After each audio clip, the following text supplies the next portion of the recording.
രാഷ്ട്രപതിയുടെ സേനാ മെഡലുകളും പ്രഖ്യാപിച്ചു. ബോർഡർ റോഡ് ഓർഗനൈസേഷൻ ഉദ്യോഗസ്ഥനായ മലയാളി ജി വിജയൻകുട്ടിയടക്കം 14 പേർക്ക് ശൗര്യചക്ര ലഭിച്ചു.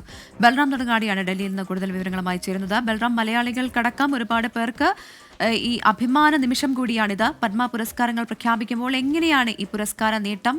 ആർക്കൊക്കെ ലഭിച്ചിട്ടുണ്ട് പുരസ്കാരങ്ങൾ? വിവരങ്ങൾ.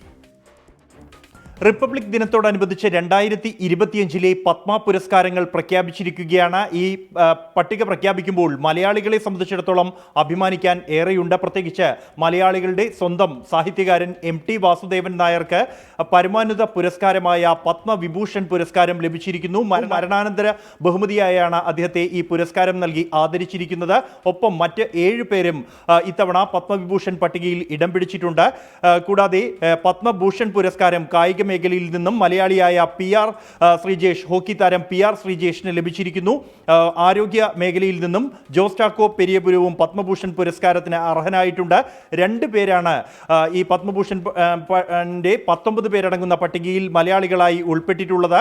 കായിക മേഖലയിൽ നിന്നും IM വിജയന് പത്മശ്രീ പുരസ്കാരം ലഭിച്ചിരിക്കുന്നു. കലാരംഗത്ത് നിന്നും K ഓമനക്കുട്ടിയമ്മയ്ക്ക് പത്മശ്രീ പുരസ്കാരം ലഭിച്ചിരിക്കുന്നു. കൂടാതെ നടി ശോഭനയ്ക്ക് പത്മഭൂഷൺ പുരസ്കാരം ലഭിച്ചിരിക്കുന്നു. തമിഴ്നാടിന്റെ പട്ടികയിലാണ് ശോഭനയെ ഉൾപ്പെടുത്തിയിരിക്കുന്നത്.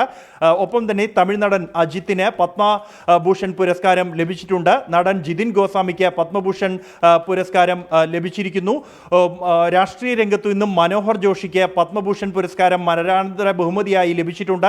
ഒപ്പം തന്നെ ബീഹാർ മുൻ ഉപമുഖ്യമന്ത്രി സുശീൽ കുമാർ മോദിക്കും മരണാനന്തര ബഹുമതിയായി പത്മഭൂഷൺ പുരസ്കാരം നൽകിയിരിക്കുന്നു. ക്രിക്കറ്റ് താരം R അശ്വിന് തമിഴ്നാട്ടിൽ നിന്നും പത്മശ്രീ പുരസ്കാരം ലഭിച്ചിരിക്കുന്നു. ഇത്തരത്തിൽ പട്ടിക പുറത്തു വരുമ്പോൾ ഒട്ടേറെ മലയാളികൾ ഈ പട്ടികയിൽ ഇടം പിടിച്ചിട്ടുണ്ട് എന്നുള്ളത് മലയാളികളെ സംബന്ധിച്ചിടത്തോളം ഏറെ അഭിമാനകരമാണ്.